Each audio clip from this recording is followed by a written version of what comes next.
네, 최경련의 정치본색 시작하겠습니다. 오늘 함께할 두 분 소개해드립니다. 네, 일당백 신인규 변호사 그리고 일당백 김민하 시사평론가 나와 있습니다. 안녕하세요. 예, 안녕하세요. 이 상황이 오늘 지금 방금 들어온 속보 보면 한덕수 총리 권한대행이죠. 권한대행이 양곡법을 비롯해서 야당이 통과시킨 국회에서 통과시킨 6개 법안을 뭐 아주 점잖게 말은 해놨습니다만은 이제 거부권을 행사했습니다. 네.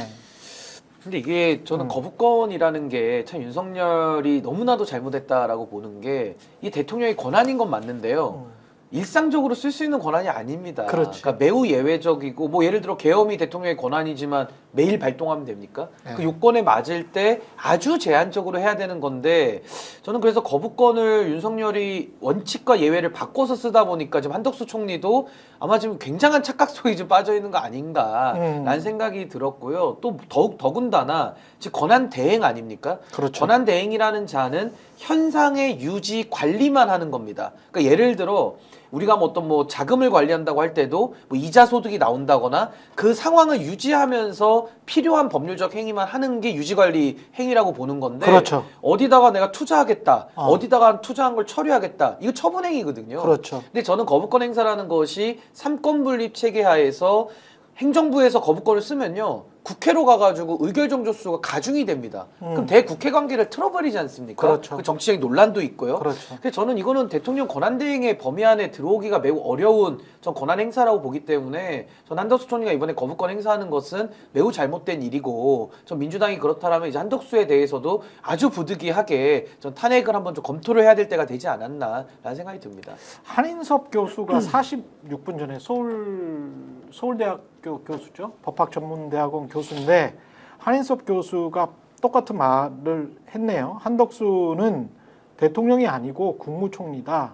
대통령의 권한을 대행할 뿐이고 그래서 국무총리의 탄핵 소추 요건은 국회의원 200명이 아니고 과반수기 때문에 200명으로 해야 된다라고 하는 뭐 권성동의 주장이나 뭐 이런 것들을 다 반박을 해놨어요.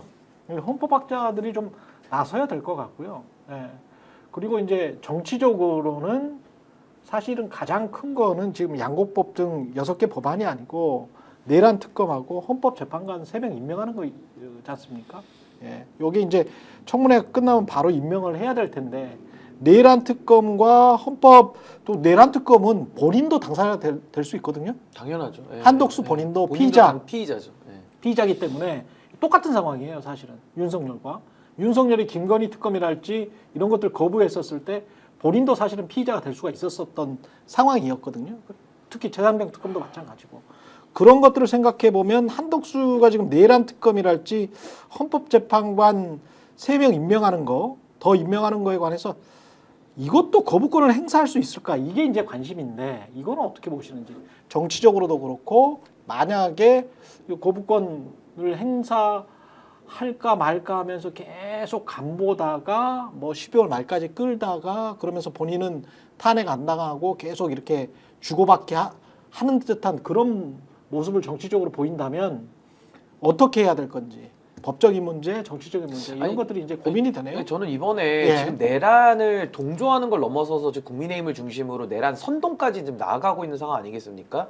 저는 여기서 밀리면 안 된다고 봅니다. 지금 내란을 옹호하는 자들은요 반민주, 반헌법 내지는 윤석열 독재를 옹호하는 세력들이에요. 근데 여기에 대한 저는 확실한 청산 없이 이번에는 반드시 이건 전 새로운 대한민국 만들 수 없다라고 저는 보기 때문에 지금 한덕수 총리도 우리 앵커께서 말씀하신 대로 내란에 가담했다라는 혐의로 지금 고발도 돼 있는 상황이고 어차피 서류에 지금 부서도 없잖아요. 군부의 절차 다 어겼거든요. 그 자체만으로도 이자는 탄핵을 당하고 내지는 형사처벌까지 받아야 되는 사람인데 그 권성동 의원이 자꾸 그 헌법 해석을 이상하게 해가지고 더 혼란을 가중시키고 있지 않습니까? 그렇죠. 한덕수 총리는 우리가 민주적으로 선출한 자가 아닙니다. 잠시 대통령의 사고로 인해 가지고 권한을 대행하는 자에 불과하지. 한덕수는 임명직이야. 임명직이고요. 기본적으로. 우리가 뽑은 적이 없어요. 예. 근데 갑자기 왜 탄핵 요건을 누구 맘대로 가중시킵니까?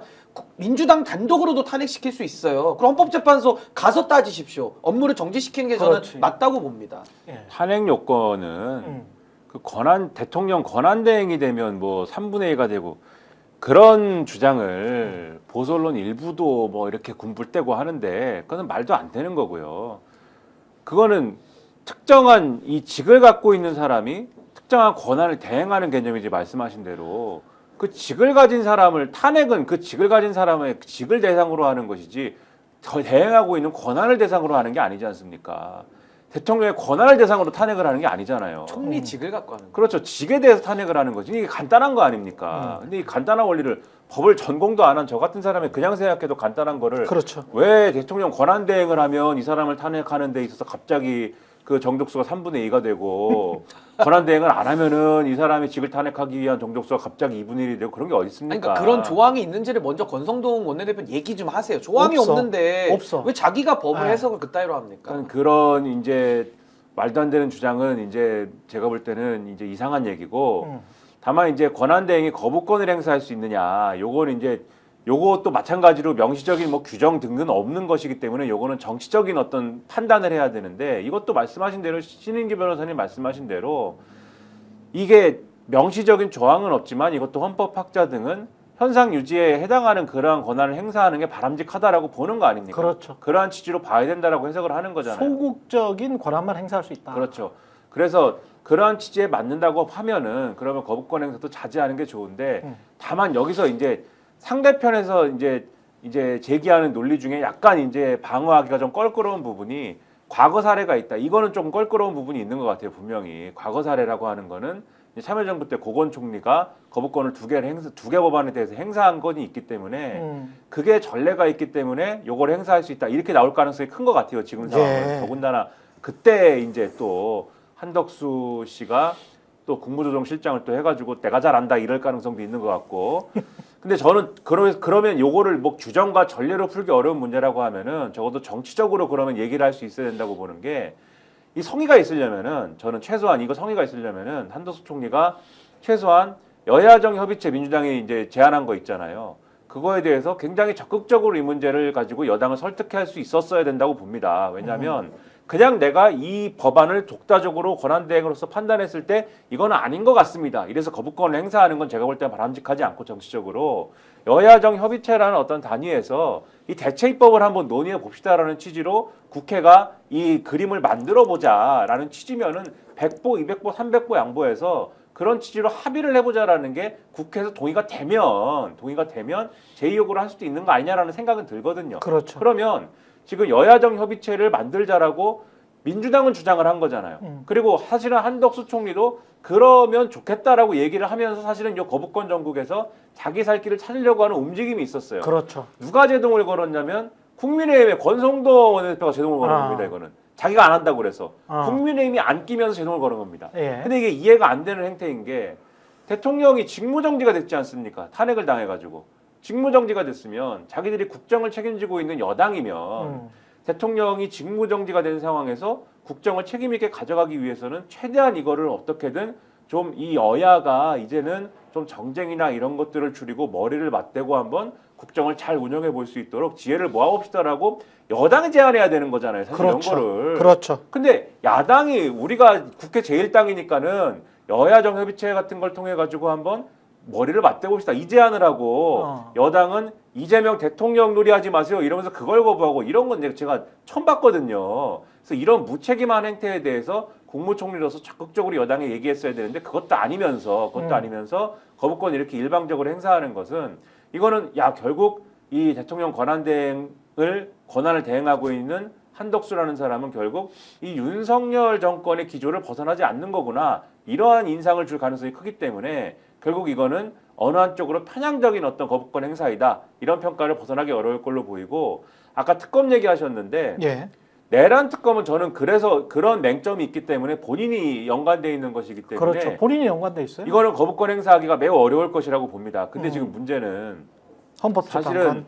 사실은 그냥 가더라도 김건희 특검 거부권 행사하지 말아야 되는 거거든요. 마찬가지로. 그렇습니다. 이것을 거부권 행사하는 것도 매우 적극적으로 이제 어떤 판단과 행보를 하는 건데, 지금 기류가 여당에서 워낙 적극적으로 얘기를 하는 부분이 있어서 이 부분을 또 거부권 행사를 적극적으로 고려하고 있는 거 아니냐. 한덕수가 이유를 뭘로 드는 거냐면 위헌적인 요소가 있다.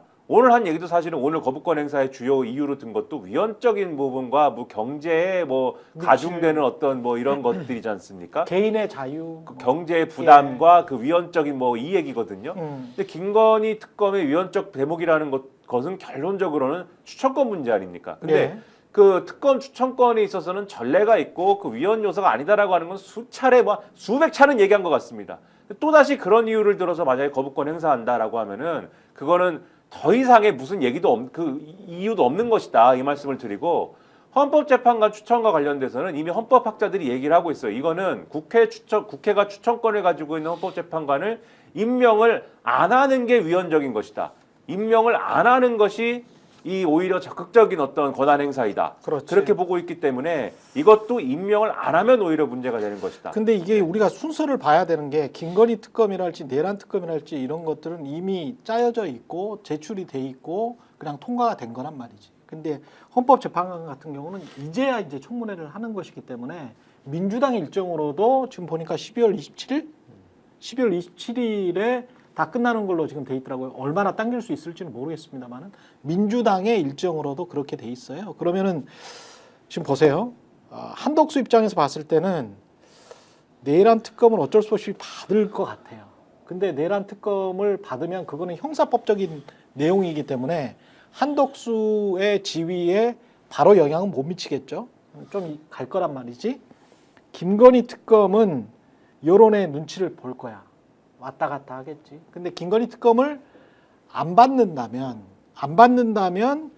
헌법재판관 3인에 관한 이 동의를 빨리 해서 임명하는 것들 이런 거를 이것까지 안 하기가 힘들 것 같고 김건희 특검을 받는다면 오히려 헌법재판관에 관해서 더 뭐 거부권을 행사한달지 무슨 지연을 더 지연시킨달지 하는 다른 어떤 그래서 중간에 뭔가 헌법재판관과 김건희 특검 사이에 무슨 바터를 하려고 하는 시도를 하지 않겠느냐 어떻게 보십니까 이거는? 근데요, 저는 예. 그 대통령은 예. 국가 원수로서의 지위를 가지고요, 예. 이중적 지위라고 합니다. 행정부 수반으로서 지위를 동시에 가지거든요, 예. 대통령이. 예. 근데 우리나라는 헌법기관들에 대해서 예. 구성권을 상당히 다양하게 해놓고 있어요. 그 대표적인 기관이 선관위, 그렇죠. 내지는 헌법재판소. 예. 헌법기관이기 때문에 그렇게 구성을 한 겁니다. 소위 이제 우리가 333 원칙이라고 하는데 이 333 원칙은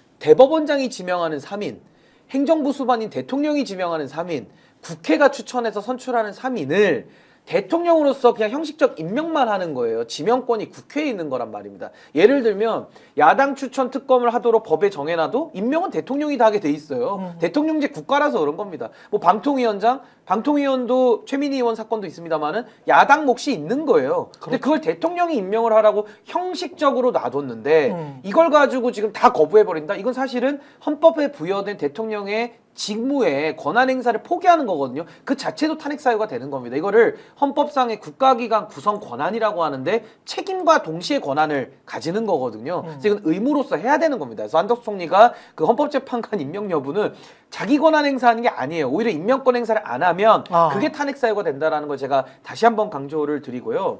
내란 특검이나 김건희 특검에 관해서는 저는 그러니까 지금도 저는 탄핵의 사유가 충분히 된다고 보는데 지금 당장 탄핵하기에는 민주당도 정무적인 고려가 있지 않겠습니까? 그렇죠. 저는 지금부터 이제 탄핵의 군부를 짚어야 된다고 보고요. 분기점이 앵커님께서 말씀하신 내란 특검과 김건희 특검을 저는 거부할 대로 타이밍을 잡아놓고 그때는 거부하면은 저는 완전히 탄핵 들어가야 된다고 봅니다. 당연히 그거는 들어가요. 왜냐하면 네, 당연히 들어가야지. 한덕수는요 군부총리지 않습니까? 지금 예. 권한대행을 하고 있는데 저자는 내란의 공범입니다. 음. 그러니까 내란 공범이 자기 내란 특검 거부하는 것도 문제지만요. 김건희 특검은 내란 수괴 윤석열의 배우자란 말입니다. 근데 윤석열과 한덕수는 지금 내란 공범 사이예요. 그렇죠. 그럼 공범의 배우자의 범죄를 감춰주고 있는 겁니다. 어. 그래서 저는 지금도 저 국무회의 석상 보면서 저는 매우 큰 참담함을 느낍니다. 저자들이요. 비상계엄의 절차적 요건이라고 하는 국무회의와 부서건과 대통령에 대한 직언도 다 못해가지고 이 지경이 터졌거든요. 사실상 윤석열과 같이 책임을 지고 물러나야 될 사람들인데 저자들이 권한을 대행한답시고 지금 이 키를 쥐고서 야당을 상대하고 또 여당 편을 드는 듯한 이런 편향된 모습을 보이는 것 자체가 전 이걸 내란 공범론으로 돌파를 해야 된다. 한덕수는 총리이면서 권한 대행이면서 동시에 내란 수괴의 공범으로서 지금 책임을 져야 될 사람이다. 저는 매우 큰 비참함과 참담함을 지금 국민들이 느끼시지 않을까 싶습니다. 이 대한민국이라는 공동체 입장에서 보면 사실은 이 김건희 특검에 대한 거부권 행사와 이 헌법재판관 임명에 대한 어떤 문제를 두 개를 만약에 대단히 부적절한 것입니다만 저울에 넣고 한다면 지금 말씀대로 뭐 저울질을 한다 이런 시도를 한다고 할 때 더 사실 파국적이고 파괴적인 것은 헌법재판관 그렇죠. 임명을 안 하는 겁니다. 그렇죠. 이건 완전히 나라 망하는 거죠. 그렇죠. 예. 김건희 특검은 사실 수사와 정의 실현의 논리로 보면 사실 이미 늦은 것들이 있는 것이고 조금 있으면 돼. 그리고. 그렇죠. 예, 조금 있으면 그리고 돼. 순차적으로 예. 되죠. 이후에라도 다시 시도할 수 있는 뭐 그런 부분들이 있는 거죠. 그렇습니다. 그런데 헌법재판관 임명이라는 거는 이거는 지금 사실은 6인 체제로 그렇죠. 6인 체제로 가는 것도 6인 체제로 지금 이제 탄핵 심판 절차를 거치는 것도 지금 여당에서 이 부분을 물고 늘어지는 절차적인 어떤 뭐 이런 약한 고리들이 있는 것이고 물론 뭐 역사의 아이러니라고 할까요? 자기들이 이거 가처분 신청 내가지고 가처분이 돼가지고 이렇게 가는 부분도 있는 건데 예. 그리고 결정을 마지막에 할 때도 6인으로 결정을 하는 것에 어떤 약한 고리가 분명히 있어요. 그러니까. 만장일치로 다 만장일치로 찬성해서 탄핵 인용이 되느냐 이 시나리오가 아니면은 한 명이라도 반대하면은 이게 안 되는 것일 뿐더러 게다가 그렇죠. 거기다가 대통령을 탄핵을 하는 중대한 결정을 6명이서 하는 것은 여러모로 이제 이게 문제가 있다라는 반론이 이제 제기될 수가 있기 때문에 또 하나 변수가 5인 중에서 한 명이 맘 먹고 나 사표 낼래. 뭐 그럴 수도 있는 것이고요. 예. 그러니까 이게 얼마든지 판때기를 깨버릴 수가 있죠. 굉장히 최악의 시나리오인데 한참 저 심리가 진행이 되다가 있잖아요. 심리가 재판이 진행이 되다가 갑자기 나 사표 낼래. 아니면은 몸이 아프다. 몸이 굉장히 아파. 그래 나는 도저히 참여할 수가 없어.라고 하면서 어깃장 나버리잖아요. 그러면 그걸로 이제 나라는 극도의 혼란에 빠져버리는 침대 거죠. 축구할 수 있는 여지가 예. 있는 거예요. 그리고 하여튼 6인이 결정하는 것 자체가 문제가 있다라고 주장을 막 하는 경우도 있을 수가 있고 요게 그렇죠. 이건 법리적 논쟁으로 갈 수도 있고 그러니까 이런 것들이 있어서 이 국회 추천 몫의 3명을 임명을 해야 어쨌든 이 문제가 근본적으로 해결이 되고 이 탄핵 심판 절차가 매끄럽게 진행이 되는 거거든요. 그거는 뭐 당연한 거 아닙니까? 한덕수 권한대행 겸 국무총리가 대통령 권한대행 겸 국무총리가 이 권한 행사를 하는 데 있어서 무슨 걸림돌이 있어서 이것을 하지 않을 수 있는 어떤 핑계거리라도 있어서 안 하는 거면 모를까. 오히려 권한 행사를 안 하는 게 위헌적인 것이고 안 하는 게 탄핵 사유라는 지적이 우리 신인길 변호사님 같은 이러한 올곧은 분들뿐만이 아니라 웬만큼 뭐 좀 때묻은 헌법학자들도 다 하지 않을 수 없는 마당에 그렇죠. 예. 그럴 수 없는 그렇게 얘기하지 않을 수 없는 마당에 이거를 뭐 다른 거하고 저울질 해가지고 뭐 내가 안 할 수 있다 이렇게 계산하는 것은 그거는 제가 볼 때는 거의 이제 범죄 영역이다 이렇게 생각할 수밖에 없는 겁니다. 아니 저는 제가 헌법 조항을 읽어드릴게요. 이게 예. 헌법에 쓰여 있는 겁니다. 우리 헌법 111조 2항에 보면 헌법재판소는 법관의 자격을 가진 9인의 재판관으로 구성하며 재판관은 대통령이 임명한다라고 돼 있어요. 3항에 재판관 중 3인은 국회에서 선출하는 자를 3인은 대법원장이 지명하는 자를 임명한다. 아니 여기 무슨 해석의 여지가 어디 있습니까? 9명으로 하라고 되어 있고요. 9명 중에 3명은 국회가 임명하라고 돼 있어요. 근데 임명하는 거를 지금 한덕수 권한대행이 무슨 근거로 거부합니까? 이게 방통위도 똑같거든요. 방통위도 5인 체제로 해가지고 야당 몫을 2명을 줘야 되는데 이걸 안 하면서 오히려 2인 체제로 위원장과 부위원장, 대통령이 장악한 상태로 방통위를 갖다가 완전히 그 MBC 장악하는 쪽으로 가다가 법원이 제동건 거 아닙니까?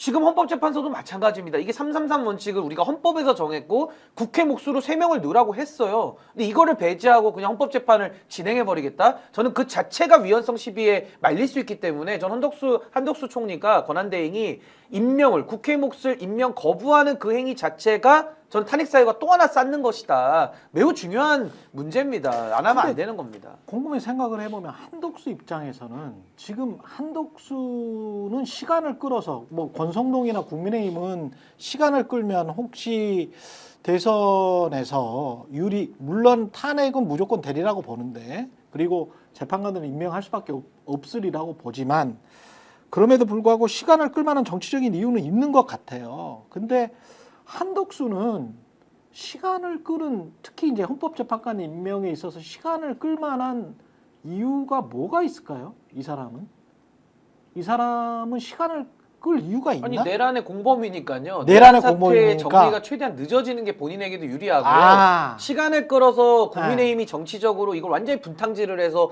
보수 언론이 들고 일어나면 네. 탄핵이 기각될 가능성도 있지 않나? 그럼 자기들도 직무복귀되고 오히려 내란 범죄자라는 오명을 벗을 수 있는 기회가 있으니까 한덕수도 사실은 그런 바보 같은 생각을 할까? 하죠. 그래요? 전 한다고 봅니다. 근데 야. 뭐 그런 이제 구체적인 계산이 있을 수도 있고 예.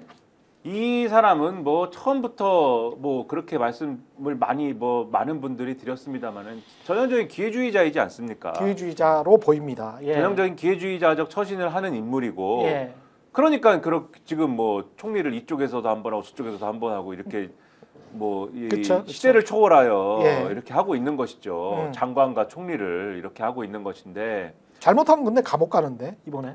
그렇죠. 그렇기도 예. 한데 그렇기도 하거니와 더군다나 어쨌든 윤석열 정권의 사람이지 않습니까? 어찌됐든 간에 윤석열 정권의 사람인데 지금 대통령 권한대행을 하게 된 그런 처지 아닙니까? 그렇죠. 그러면 이쪽 저쪽 눈치를 보면서 지금 그리고 말씀하신 대로 이렇게 잘못하면은 뭐 내란의 공범이 될 수도 있는 처지이고 그렇죠. 뭐 현상적으로는 우리가 볼 때는 내란의 공범인데 일단 계엄이 됐을 때 부서 서명도 안 했잖아요. 그렇죠. 그렇죠. 우리가 볼 때는 내란의 네. 공범인데 실제로 그러한 법적 책임을 실제로 지게 되느냐는 지금 별개의 문제인 거잖아요. 이 사람이 생각에서는. 그렇죠. 그러니까 어느 쪽으로 되는 것이냐. 아. 그리고 이후에 들어설 정권과의 본인의 관계는 또 어떨 것이냐. 여러 가지를 놓고 재는 거 아니겠습니까? 그러니까 이런 것을 판단하려면은 아무래도 여러모로 뭐 시간을 끌든지 이런 것들이 필요한 부분도 있는 거겠죠. 그냥 다음 정권 때 그러면 한덕수 입장에서는 그럴 것 같아요. 뭐 자기가 여기에서 시간을 안 끈다고 할지라도 시간을 끈다고 하면 그 공로를 인정받아서 그리고 혹시나 굉장히 가능성은 낮습니다만은 국민의힘이 재집권을 하게 되면 나 또 뭐 총리를 할 수는 없으니까 그 사람은 그냥 조용히 은퇴를 한다. 그게 최선의 카드란 말이지. 본인 입장에서는. 근데 나머지 카드들은 민주당이 집권할 가능성이 굉장히 높은 상황이기 때문에 민주당이랑 타협을 하지 않으면 본인 입장에서는 다른 제2나 제3의 어떤 차선책을 찾을 수가 없잖아요. 근데 최선은 지금 불가능한 것처럼 보인단 말이야. 머리가 좋은 사람이기 때문에. 윤석열 같은 사람은 아니야. 기회주의자들 특유의 머리 좋은 사람이면 차선과 차차선을 선택을 할 거란 말이지. 최악은 선택을 안 할 거란 말이지. 최악은 깜빡하는 거지. 그러면 차선이나 차차선은 타협밖에 없어. 네. 타협은 어떤 수준에서 어느 시점에 하느냐. 누구한테 유리하냐? 그럼 민주당밖에 없는데? 근데 저는 이게 한덕수가 지금 시간 끌기를 하면서 뭐 권성동이랄지 국민의힘이랄지 뭐 이쪽 눈치를 봐주는 척은 하지만 그리고 양곡법을 비롯해서 6개 법안 뭐 이번에 거부권을 행사했지만 그럼에도 불구하고 한덕수는 보름? 일주일? 요 안에 태도 변화가 있을 수밖에 없는 지금 포지셔닝이다. 그렇게 보거든요. 아니 근데 그렇게 볼 수도 있죠. 예. 워낙 기회주의 성향이 있고 또 참여정부에서도 국무총리까지 했던 사람이니까 예. 충분히 그렇게 자기 살 길을 마련해 보려고 민주당과의 뭐 고도의 타협을 물밑에서 생각할 수는 있겠으나 저는 이런 의심도 들어요. 윤석열의 지금 권한이 정지돼 있지 않습니까? 그래서 한덕수가 권한대행을 하고 있는 건데 과연 윤석열이 전화를 안 하고 있을까요? 한덕수에게. 저는 그런 생각이 들어요. 그러니까 윤석열이가 지금 한덕수와는 공범 사이인데 내란 공범 사이고 공모도 뭐 했을지 여부를 우리가 수사를 해봐야 되는 사안 아닙니까? 근데 지금에 와서 탄핵당했다고 해가지고 윤석열이가 핸드폰으로 한덕수한테 연락을 안 하고 있을까요? 저는 그런 생각도 드는 거예요. 그러니까 이게 한덕수 입장에서는 민주당과의 타협도 열어놓고 뭐 할 수는 있겠습니다만은 더 본질적으로는 내란의 공범으로 내가 민주당 정부가 들어서도 과연 나 감옥 안 가겠는가? 난 감옥 간다라고 보는 거예요. 한덕수 입장에서는 스스로가. 감옥 갈 가능성 꽤 높은 높지. 거죠. 공범이니까. 꽤 높지. 왜냐하면 윤석열 다음으로 내각에서는 한덕수가 2번째로 갑니다. 예. 그 다음이 이상민이에요. 그렇죠. 그 다음 이제 김용현은 미리 갔고요. 예. 직접 주요 임무 실행자니까. 예. 그러니까 국무회의 구성원 중에 감옥을 보낸다면은 굳이 뽑자면 윤석열, 한덕수, 이상민 정도 갈 거거든요. 박성재. 뭐 박성재까지 예. 4명 정도. 예. 아니 뭐 우리 대통령실에서야 뭐 김주현이나 뭐 이완규 이런 사람들도 또 수사해서 이제 가겠죠. 그 휴대폰 없앤 사람들도 그렇죠. 이상하지. 가겠죠. 그래서 예. 저는 한덕수 입장에서는 민주당도 있겠지만 지금 상황에서는 윤석열의 그립이 낮았을까? 전 거기에 대한 좀 의구심이 좀 많이 남아 있습니다, 사실은. 그러니까 아무리 이제 어떤 세력이나 사람이 수세에 몰렸어도, 그러니까 지금 국민의힘이나 윤석열 같은 이런 자들이 수세에 몰렸어도, 그러니까 뭘 되게는 못해도 누구 망하게 할 수는 있는 거 아닙니까? 그건 뭐 할 수 있거든요. 그러네. 아까도 말씀드렸듯이 윤석열 정권 사람 아닙니까? 한덕수라는 사람은. 그러네. 뭐 윤석열 정권에서 무슨 일을 하면서 국민의힘이나 윤석열 용산에 있는 인사들이나 뭐 윤석열이라는 사람이 뭐 한덕수에 대해서 할 말이 없겠어요? 그 과정에 뭐 한덕수가 뭐 잘못한 게 뭐 하나도 없겠습니까? 같이 뭐 짝짝꿍하면서 뭐 한 게 하나도 없겠습니까? 그러니까 이제 한덕수가 지금 뭐 말씀하신 것처럼 살 길을 찾는 과정에서 민주당 국민의힘 입장에서 보면은 국민의힘과 윤석열 입장에서 보면 자기네를 배신하고 막 달려나갈 가능성도 있는 거지만 또 어떻게 보면은 자기들 입장에서는 나름대로의 뭐랄까요 뭐 목줄이랄까요 뭐라고 표현해야 될지 모르겠는데 나름대로의 안전선을 갖고 있는 게 분명히 있겠죠. 그런 차원으로 생각을 해본다면 제가 볼 때 한덕수 총리 입장에서도 민주당이랑 뭔가를 이 어떤 국민의힘의 의사와는 관계없이 민주당과 무슨 대화나 뭐 이런 거를 해보고 싶은 마음이 없을 수가 없어요. 말씀하신 대로 그 그렇죠. 신호 중에 제가 아까 말씀드린 대로 여야정 협의체를 민주당이 만들자고 하는데 국민의힘은 안 된다고 하지 않습니까? 근데 한덕수는 하셨잖아요. 예. 이걸 왜 하겠습니까? 부담스러운 거거든요. 그렇죠. 자기가 사실은 한덕수 총리가 오늘 거부권을 행사했지만 본인이 행사하기가 부담스러운 거예요. 그래서 여야정 협의체에서 거기서 좀 대안을 얘기를 하고 무슨 다른 얘기를 좀 해줬으면 하는 눈치가 있는 겁니다. 한덕수는. 그렇습니다. 그래서 한덕수는 민주당 안에 대해서 동의를 하는 건데 여당이 동의를 안 하니까 결국은 밀려서 지금 거부권 행사를 한 거거든요. 모양새가 사실 이런 거거든요. 그리고 그렇습니다. 민주당은 사실 한덕수에 대해서 애초에 처음에는 탄핵을 하겠다라는 입장이었지 않습니까? 거의. 근데 어느 순간부터는 좋아 그러면 탄핵은 하지 않고 지켜보겠어. 어떻게 하는지. 이렇게 바뀌었지 않습니까? 이 여지를 두는 거지 않습니까? 그러니까 이런 것들이 제가 무슨 뒤에서 짰다 이렇게 말씀드리는 게 아닙니다. 서로의 그 가능성을 어느 정도는 보고 있는 거 아닙니까? 한덕수가 어디까지 하는지 지켜보겠어라는 게 어느 정도 어디까지 그러면은 이 여지를 두고 움직이는지를 보겠어. 얼마나 그 협조적으로 나오는지를 보겠어.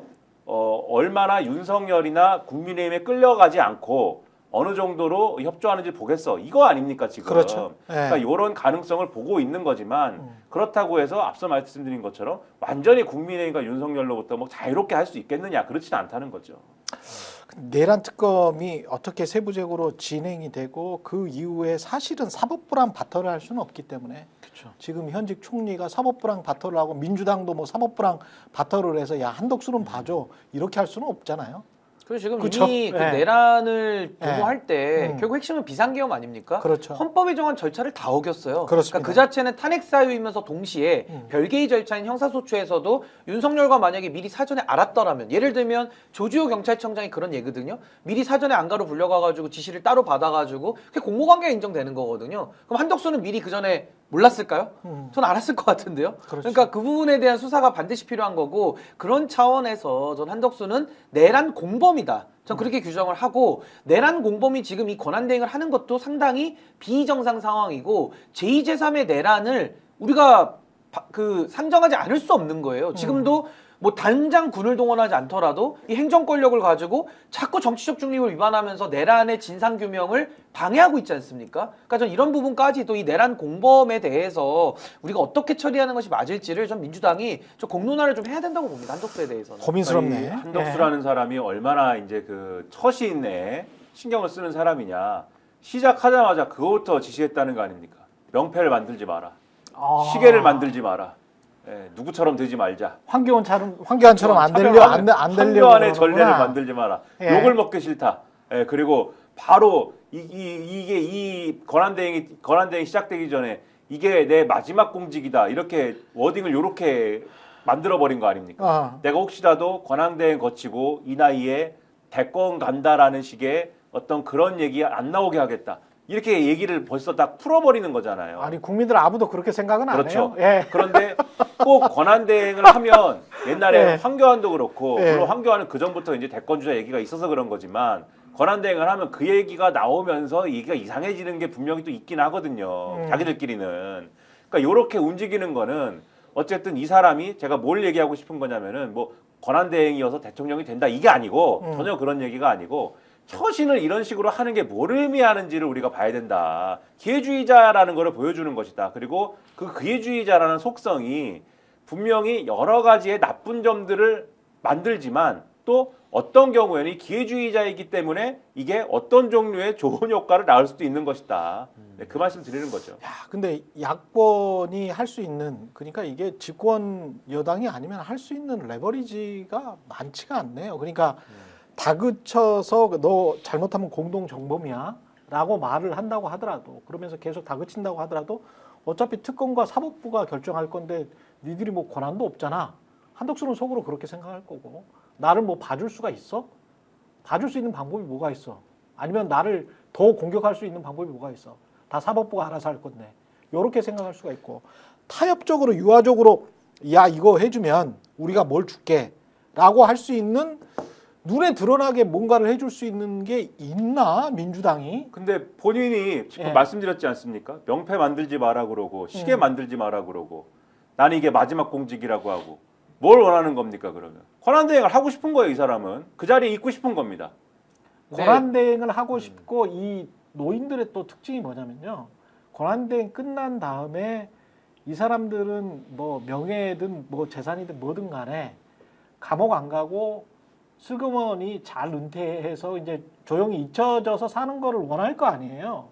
그 여건을 민주당이나 대신에 내란 특검이랄지 김건희 특검이랄지 무슨 헌법재판관 가장 중요한 헌법재판관 임명의 신속 처리랄지 뭐 이런 것들과 바꿀 수 있는 뭐 어떤 이 레버리지가 민주당이나 야권이나 국회에 있는가 그게 궁금하다는 근데 이 거예요. 사람은 예. 권한대행을 무사히 마쳤다라는 요게 네. 사실은 나중에 그게 뭐 법적으로든 어디 잡혀가는 거든 뭐 그게 감옥에 가는 거든 나중에 어떤 문제에 대해서 뭘 하는 거든 간에 자기가 중요하게 내세울 수 있는 어떤 뭔가가 된다고 지금 뭐 여기는 것인지는 모르겠습니다만 예. 자기에게는 중요한 어떤 뭔가라고 생각을 하는 것인 것 같아요. 그렇다라고 하면은 권한대행을 할 수 있게 지금 만드는 중요한 어떤 고삐는 민주당이 쥐고 있는 거 아닙니까 사실. 예. 민주당이 만약에 권한대행 하면 안 돼라고 하면 뭐 못하는 거 아니에요 지금 상황에서는. 그렇죠. 냉정하게 얘기해서 예. 그런 조건이 이제 있기 때문에 그게 이제 뭐를 되게 만들 수는 없겠지만 한덕수에게 뭐 좋은 게 한덕수라는 사람에게 뭐 좋은 걸 안겨줄 수는 없겠지만 망하게 이제 만들 수 있는 상황에서 민주당이 서로 간에 망하게 할 수 있어. 그렇죠. 생각을 해보니 그러네. 요 울타리가 지금 있는 상황이라는 거는 참고해서 볼 필요는 있다. 한덕수와 민주당 서로가 서로를 망하게는 할 수 있네. 민주당도. 근데 저는 모르겠습니다. 그러니까 저는 우리나라의 가장 큰 문제가 물론 뭐 국민의힘 같은 수구투행 세력도 있습니다만은 그 언저리에 기생하는 이 기회주의자들 때문에 나라가 저는 더 망가졌다고 봅니다. 특히 고위 관료들 이번에 민낯을 보여줬습니다. 네, 그러니까 옛날에 과거에 친일 때도요. 친일파들이 나라를 망친 건 맞는데요. 그 주변에서 밀정 노릇하면서 기회받던 놈들이 더 나라를 더 망가뜨렸고 그렇죠. 지금까지도 친일파는 사라졌지만 밀정의 후예들은 지금까지 남아서 어디선가 활동하고 있는 거거든요.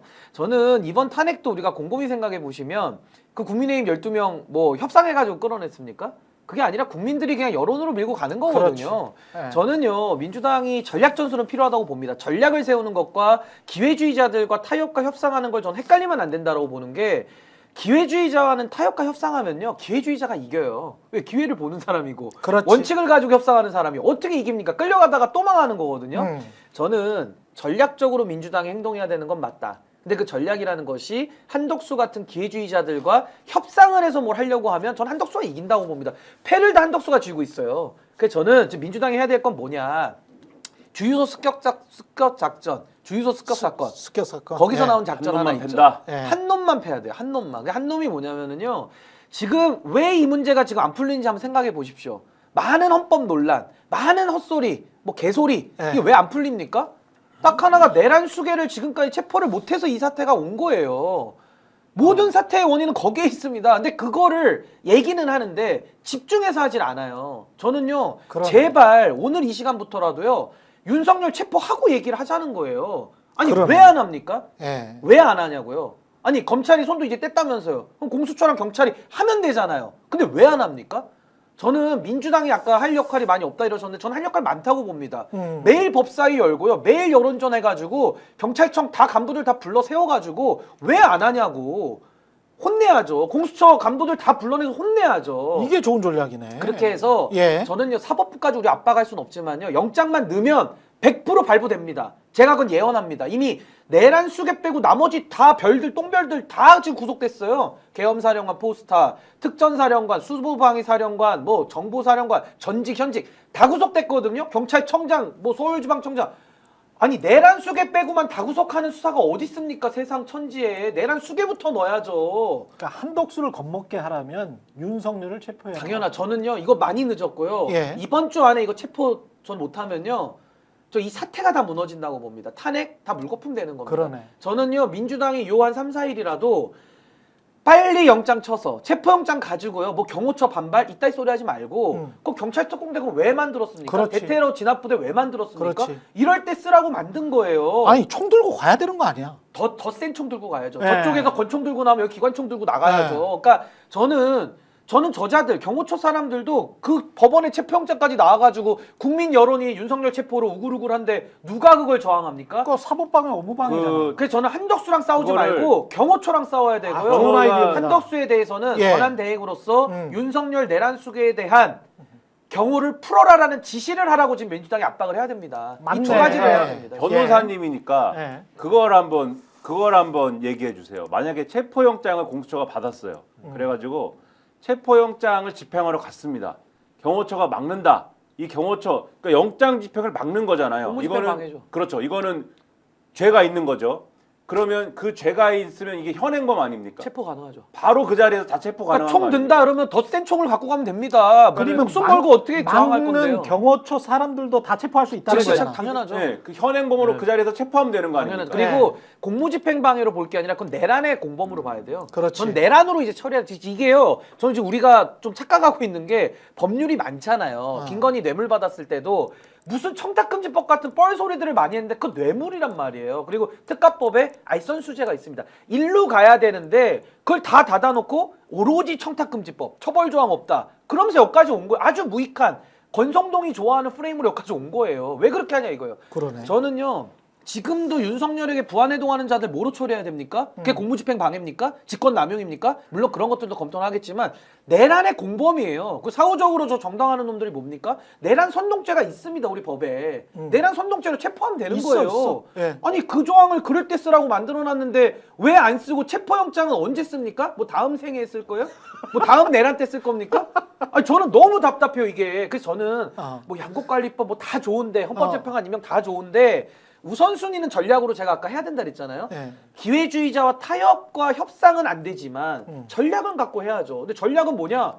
윤석열 체포되면 다 끝나요. 그러네. 그게 핵심 오브 핵심입니다. 아마 정영식도 그 기각 결정 못할걸요? 아프다고 드러눕지도 못할걸요? 빠르게 윤석열 체포와 윤석열의 부안해동하는 자들을 전 내란의 공범으로 처리를 하면 끝날 일이다. 그걸 민주당이 저는 초압박, 초강경 전략을 지금 모든 당력을 갖다 써도 모자른 시점인데 너무 지금은 좀 한가한 거 아닌가. 전 그 부분이 굉장히 좀 안타깝습니다. 그러네요. 실온식이랄지 경호처장 불러서 야, 이 막지 마라라고 엄중하게 아니 이야기한 다음에. 한덕수한테 풀으라고만 지시하라고 압박하면 그렇지. 됩니다. 풀어야죠. 그걸 왜 제가 하고 볼 때 있습니까? 근데 영장 받아서 가면 경호처라는 그 경호처 직원들도 다 공무원이에요, 그 사람들도. 그렇죠. 그거 뭐 사실은 총 자식 들고 처자식이 있는 공무원들입니다, 거기. 총 들고 나오겠습니까? 영장 들고 왔는데. 아니 나오면 기관총 갖고 들어가면 되죠. 아니, 네. 기관총을 갖고 갈 필요도 없이 자기들이 뭐가 있다고 총 들고 나옵니까? 군인도 아니잖아요. 그렇지. 군인입니까? 잘 네. 모르겠네. 경찰. 아무튼 경찰이잖아요. 네. 그 영장을 갖고 갔는데 영장 집행하는 거를 지금 말씀하신 대로 막으면 그 자체로 현행범이고 그 자체로 체포 대상인데 그러네요. 그럴 거냐는 거죠. 막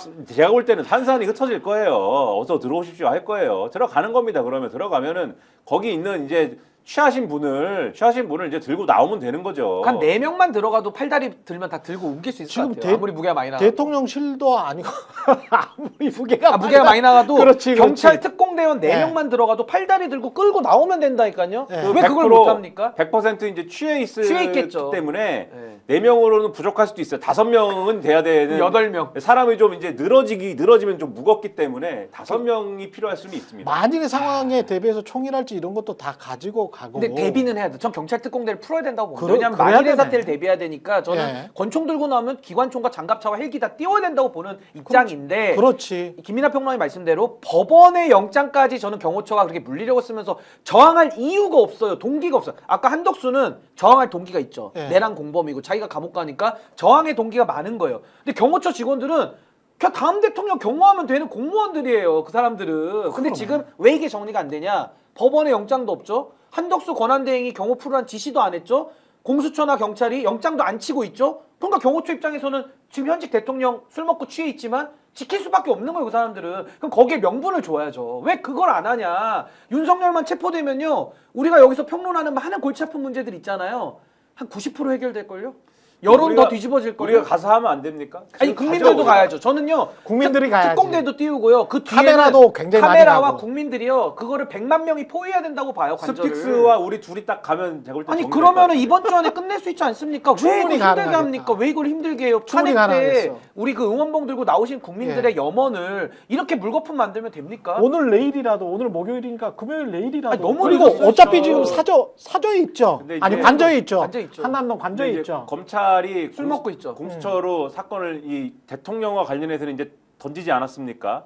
그리고 이제 공수처한테 그걸 이제 민주당에서 물어본 것 같아요. 체포영장을 왜 그러면 안 하냐? 체포영장을 그러면은 청구해가지고 받아가지고 가면 되는 거 아니냐? 공수처에서 제가 이제 이 기사를 보니까 예. 굉장히 뭐 그 방향에 가장 적법한 어떤 집행위로 체포영장 받아갖고 가는 게 가장 적법한 어떤 방식이라고 우리는 보고 있다라고 답변을 한 것 같습니다. 그러면 지금 말씀하신 대로 곧 체포영장 받아갖고 가지 않을까? 일단은 그렇지. 그렇게 기대를 하고 있는데 저는요, 예. 공조본을 왜 만들었어요? 공조본이 뭡니까? 경찰 손 띄고 공수처랑 그렇죠. 경찰 경찰이랑. 그리고 군에서 일부 온 거 아니에요? 그래서 그렇죠. 공조본 아닙니까? 이름도 저는 처음 들어요. 공조본. 그럼 공조해가지고 해야죠. 근데 저는 지금 국회에서도 오동훈 처장 전 매일 불러야 된다고 봅니다. 뭐 하고 있습니까 지금? 공수처가 그렇게 이첩하라고 했는데 이첩하자마자 영장 쳐야죠. 근데 안 치지 않습니까? 저 오늘 내일 안 하면요, 이 공수처도 정말 의심해 봐야 되고 경찰도 본인들이 내란죄에는 수사권이 있어요. 그럼 본인들도 나서서 자, 해야죠. 오늘 내일 안 하면 우리가 갑시다. 아니, 우리가 가야 돼요, 가가지고 저는. 끌어냅시다 우리 둘이. 사람이 한 신 변호사 차 타고 앵커님도 오셔야 될 가가지고 것 같아요. 사람, 아니 저도 네. 가야죠. 사람 향기 TV님이 장어 56kg 먹었으니까 힘이 세졌을 아, 거예요. 그러세요? 아니 상당히 힘이 세졌을 너무 것 같긴 답답합니다. 56kg면. 네, 그 한번 날짜에 또 네. 의미가 있는 것 같더라고요. 그 보도를 보니까 무슨 장어 시킨 날? 무슨 용이 많이 들어가는 무슨 그 날짜던데 그게 따지면은 이것도 장어가 용이야? 그런가 보더라고요. 그래서 용이 미치겠다, 자꾸 진짜. 겹치는 날짜에 네. 그 관저에서 56kg의 장어를 시켜가지고 먹은 것 같다. 나는 계속 이제 용용용용 왕이다. 글쎄, 왕이다. 왜 왕이어서인지는 모르겠으나, 네. 하여튼 근데 56kg은 잘 그 일반적인 장어 전문점에서도 시키지 않는 정도의 그렇죠. 양이다. 네. 그래서 저는 제일 중요한 걸 안 하니까 너무 힘든 거예요. 비본질과 부수적인 걸로 싸우니까 해결이 안 돼요. 아니 암에 걸렸으면 암세포를 떼내는 수술을 해야 되는데 지금 다 다른 것만 하고 있는 거예요. 지금 암세포 빨리 떼내야 사람이 살죠. 지금도 암세포가 어디가 있습니까? 저 한남동 관저에서 지금 술 먹고 누워 있는 게 그렇죠. 암세포 아니에요? 네. 암세포부터 띄러 가야죠, 핀셋으로. 아니 근데 왜안 궁금해서 하냐는 그러는데 거예요. 지금 대통령이 경호나 의전이나 뭐 이런 거는 직무가 정지돼도 법적으로는 그게 괜찮다는 거잖아요. 원래 허용한다는 거잖아요. 근데 이제 권한대행한테 그렇게 하지 말아라. 경호처 이거 지시 풀어라. 내리면 됩니다, 한덕수가. 그다음에 이제 체포해라. 그렇게 되면 지금 김건희는 저야 좀 더 많이 나간 것 같긴 합니다만은 어디 살아야 돼요? 관저에 계속 살 수 있어요? 그래도 김건희? 뭐 지금 갖고 있으니까 저는 뭐 예. 사는 것까지는 뭐 괜찮다고 보지만은 예. 이제 파면 나오면 바로 지금 빼죠. 바로 지금 빼야죠. 현직 임금 맞으니까. 헌법재판소가 결정을 예. 해야 이제 빼는 결정하면 것이고 방 빼죠. 그래요? 결정하기 전까지는 관저에 사는 거랍니다. 아니면 그러면 앵커님 그런 방법도 있습니다. 남편은 감옥에 있고 본인은 한남동 그 호화스러운 관저에 그렇죠. 있다고? 근데 김건희도 이런 방법은 있어요. 빨리 그동안 수사 고발 들어간 거 있잖아요. 예. 거기에 대해서 김건희도 체포하면 됩니다. 김건희는 그렇지. 별건으로 그거 그렇지, 수사로 그렇지. 소환 요청하고 안 하면 바로 체포하면 돼요. 그렇지. 그럼 김건희와 윤석열의 관절을 자동으로 이사시켜줄 수 있는 거예요. 둘을 빼면 되니까. 그러니까 저는 딴 게 아니라 공수처가 미적거리면 경찰도 이미 검찰이 손을 뗐잖아요. 공수처가 영장 청구 안 해주면은 검찰을 통해서 하면 됩니다. 검찰도 이제는 사건 넘겨놨기 때문에 영장 청구 정도는 전 대리해줄 거라고 봐요. 경찰이 신청하는데 그걸 무슨 명분으로 검찰이 내란 수계에 대한 영장 청구를 안 할 도리가 있습니까? 예. 저는 검찰도 협조한다고 보거든요. 그러니까 공수처가 하든지 안 하면 경찰은 검찰에다가라도 얘기를 해가지고 영장만 받아오면 경찰 특공대는 경찰이 동원할 수 있잖아요. 집행은 경찰이 어차피 하는 겁니다. 해야 돼요. 그러니까 저는 이것만 하면 끝날 일을 제일 중요한 걸 안 하면서 다른 거 갖고 논란을 하니 논란한다고 답이 나옵니까? 아까 뭐 헌법학자라고 뭐 자막 뜨는데 헌법학자들이 무슨 힘이 있습니까? 그렇지. 아무리 50명이 성명 낸다 한들 한덕수가 바뀝니까? 윤석열만 체포되면요. 네. 모든 게 순조로워집니다. 모든 게 바뀝니다. 희망이 생깁니다. 그러네. 그분들 주유소 저 습격 사건으로. 우리가 또 세금도 많이 냈고 그랬는데 그 방은 또 같은 방으로 쓰게 해드립시다. 같은 방으로 써야 우리가 전략이 좀 될 거 아니에요?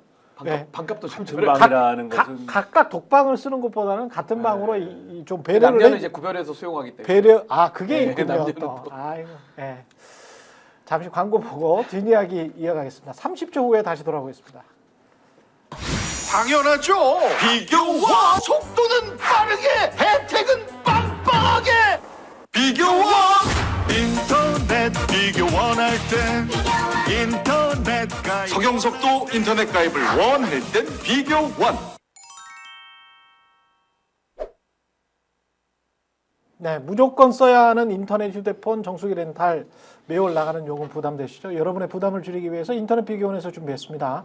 인터넷 신규 가입할 때 최대 48만 원, 인터넷 가입과 동시에 현재 쓰고 계신 휴대폰의 통신사만 변경해도 추가 최대 30만 원, 정수기 렌탈 최대 30만 원, 무려 합하면 108만 원의 혜택을 3년마다 받으실 수 있습니다. 약정 끝나셨다면 꼭 신청하시길 바라고요. 현금 사은품 혜택 원치 않는다. 55인치 삼성 TV로 선택하실 수 있습니다. 1670-2571로 전화하시거나 네이버에 인터넷 비교원 검색하시고 상담 신청하시기 바랍니다. 상담할 때 스픽스 유튜브 채널 보고 왔다라고 하시면 현금 비밀 혜택과 함께 웰세이브의 고함량 비타민 B 제품을 선물로 100% 증정합니다. 그리고 계속 이렇게 나오고 있어요. 이게 지금 전부 다 위헌이었구나. 부서도 안 했었고 국무회의 자체를 안 했으니까. 국무회의 안 하고 서명도 안 했고 계엄 해지 통과 1시간이 지나서 카톡으로 국무회의를 소집을 했다. 그것도 제대로 소집도 안 됐고 그 사이에 또 윤석열은 합참 지하방코에 가서 여기에서 이제 했던 말이 중요한데 여기에서 분명히 제2차 계엄 이야기를 분명히 했을 거란 말이죠. 이거에 관한 수사가 이루어져야 되고 그런데 그때 이 벙커에 갔었던 사람 중에 한 명인 국가안보실 2차장 인성환 이 2차장이 아직도 국무회의에 참석하고 있다. 그럼 한덕수가 이 사람 참석하라고 했다. 이게 지금 국민들이 봤을 때는 정말 답답한 상황이에요. 내란 공범들끼리 지금 계속 하고 있다니까요. 계속 짜옹짜옹. 네, 내란 공범들이에요. 국무회의가 아닙니다. 네. 지금 내란 공범 주모회의입니다. 지금 제가 볼 때는. 저게. 그러면서 이제 휴대폰은 뭐 이완규 법제처장, 박성재 법무부 다 바꾸고요. 장관, 그다음에 김주현 전부 다 바꿨다는 거 아니에요? 한날 1시에 다 바꾸고요. 이 뭡니까 이게? 말이 안 되는 거죠. 지금.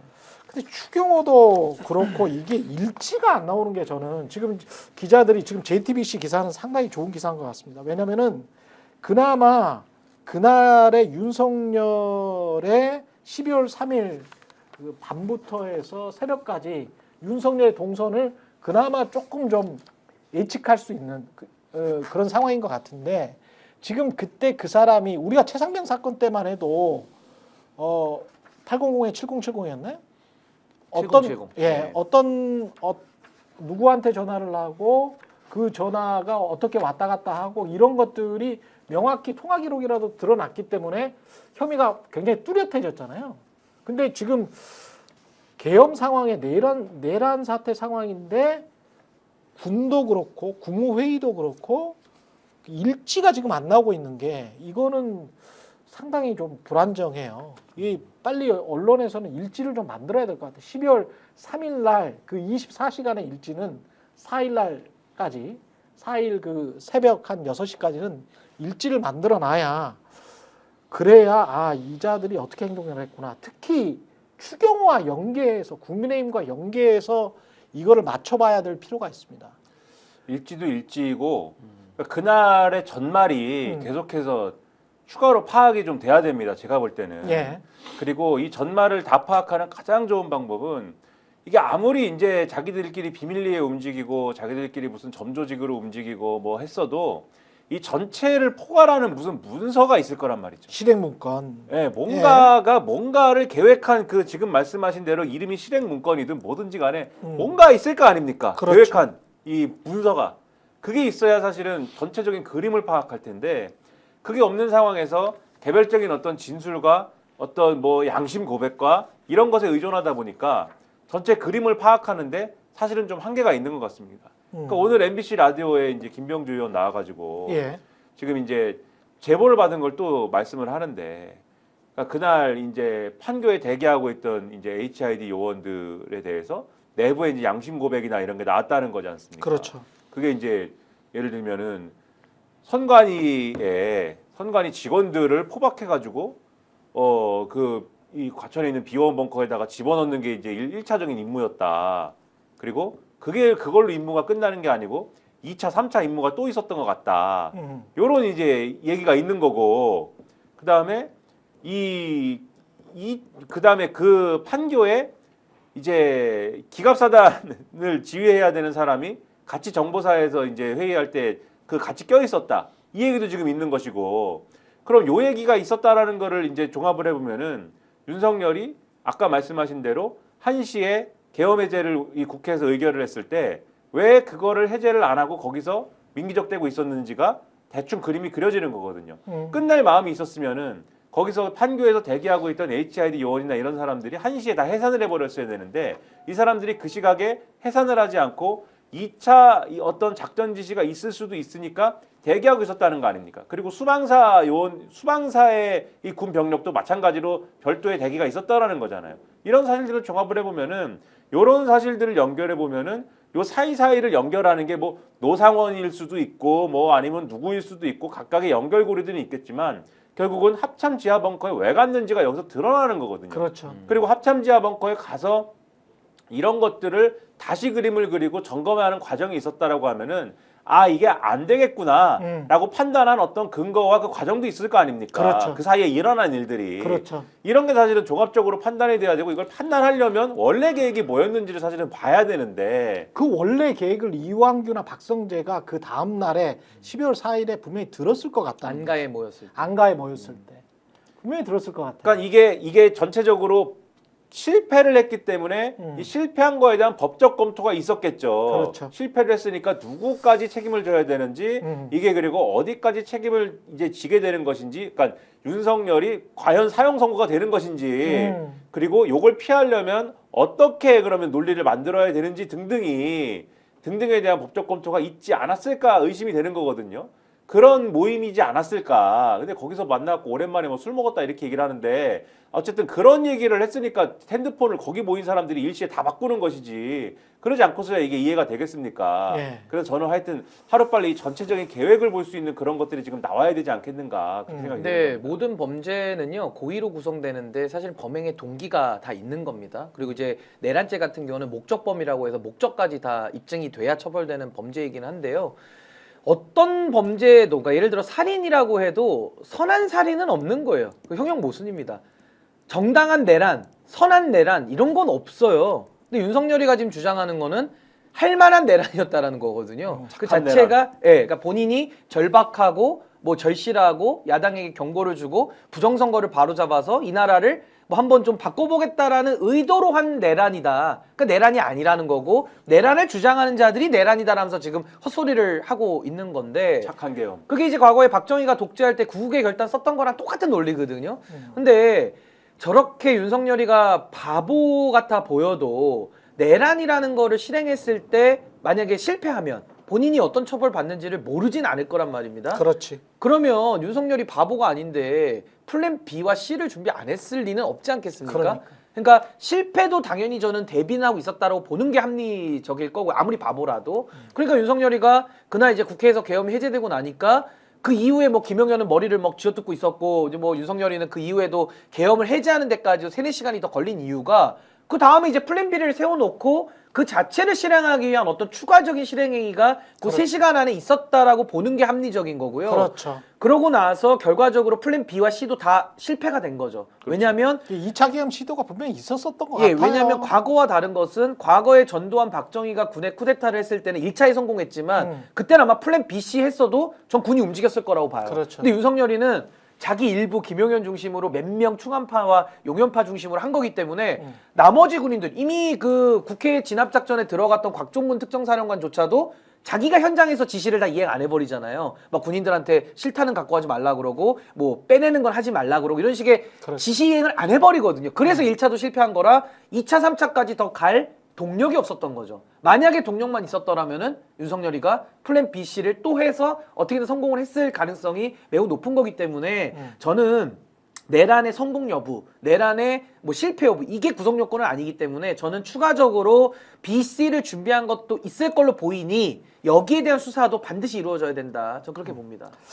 시간이 거의 다 돼가는데 그 우리가 경계는 계속 해야 되겠습니다만은 그리고 계속 압박을 해야죠. 그러나 지금 말씀하신 대로 윤석열 빨리 체포하고 먼저 윤석열 체포하고 그 다음에 한덕수가 압박을 받도록 그를 통해 한덕수가 압박을 받도록 만들고 헌법재판관 빨리 임명하도록 하고 그렇게 해서 빨리 통과시켜서 임명하고 요 우선순위를 정해놓고 축축축 나가면 계속 나오는 팩트들이 이 사람들이 정말 나쁜 인간들이구나라는 게 앞으로 2개월, 3개월 동안 쭉 밝혀질 것이기 때문에 너무 조바심을 가질 필요는 없다. 그리고 검찰이나 뭐 헌재나 국민의힘이나 뭐 보수적이고 막강하고 뭐 그들의 힘이 대단하고 그런 이야기를 하지만 이문정 검사가 5시간 전인가요? 오늘 새벽에 쓴 것 같은데 하여간 번님들과 달리 그 페북의 친구들과는 달리 저는 검찰의 봐주기 수사를 그리 우려하지 않습니다. 이렇게 썼어요. 이문정 검사가. 태세 전환이 굉장히 빠르기 때문에 바람이 이미 바뀌었고 이 자세를 분명히 바꿔 앉을 것이다. KBS에서는 그걸 좌로 앉는다 이렇게 이야기를 합니다. 우로 앉았던 사람도 바람의 방향이 바뀌면 좌로 앉게 돼 있습니다. KBS가 좌로 앉았어요. KBS가 지금. KBS가 아니 KBS는 굉장히 빨라요. 예. 굉장히 빠르기 때문에 안 그랬던 사람들도 바로 좌로 앉습니다. 예, 그러면서 무슨 막 사투리도 막 쓰고 그럽니다. 갑자기.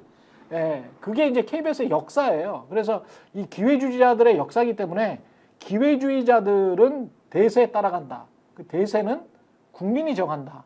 아무리 막강한 권력도 원래 우리 주권은 국민들로부터 나오기 때문에 국민들 마음대로 할 수 있다. 예, 자신감을 가지시고 마음대로 할 수 있으니까 우리가 뜻한 바 80% 이상이 지금 윤석열은 지금 탄핵돼야지 이렇게 다 생각을 하고 있는 거잖아요. 예?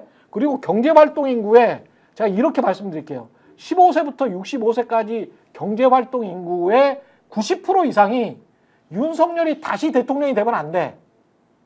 이렇게 생각을 하고 있습니다. 자신감을 충분히 가져도 됩니다. 이미 탄핵 전에도 그랬었죠. 그럼요. 그러니까 다만 경계만 갖고 우선순위를 가지고 윤석열 체포에 집중하자. 헌법재판관 빨리 임명하자.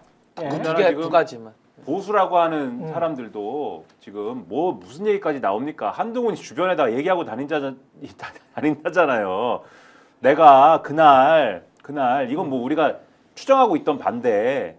내가 그날 국회에 들어가면 죽는다고 하는 전화를 받아서 예. 내가 아주 기분이 그랬는데 설마 하는 생각을 하고 국회로 그냥 갔다 그냥. 그러나 나중에 보니 진짜로 체포 대상이더라. 그 얘기를 하고 다닌다는 거 아닙니까 주변에.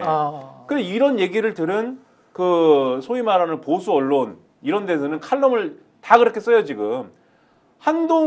거의 지금 한동훈을 죽이려고 했구나에 대해서는 우리는 지금 한동훈을 사살하려고 했구나에 대해서는 거의 이제 그 증거는 지금 없는 거잖아요. 명확한 그렇지. 증거는. 없지. 근데 본인의 주장이죠, 그것도 뭐. 그렇죠. 근데 예. 보수의 어떤 오피니언을 좌우하는 그러한 뭐 라고 생각하는 스스로 생각하는 그런 사람들의 마음 속에서는 제가 볼 때 이 글이나 이런 걸 읽어보면은 그거 한 80%는 거의 지금 믿음의 영역으로 갔습니다 이미. 아 죽이려고 했나 봐. 아하. 그렇게 거의 갔습니다 지금. 이게 뭘 의미하겠습니까?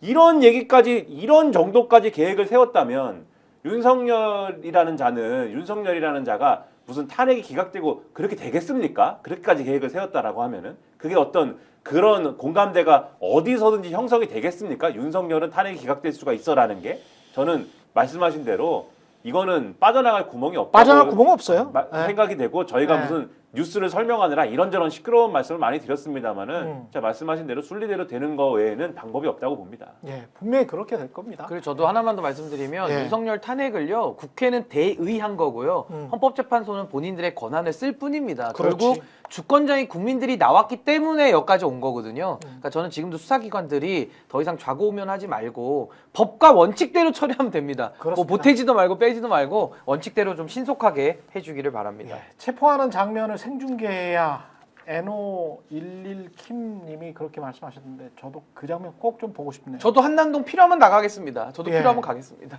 제발 좀 생중계 할 수 있도록 경찰이 뭐 사전에 좀 야 우리 지금 가는 거야. 그리고 이번에는 제대로 준비를 했어.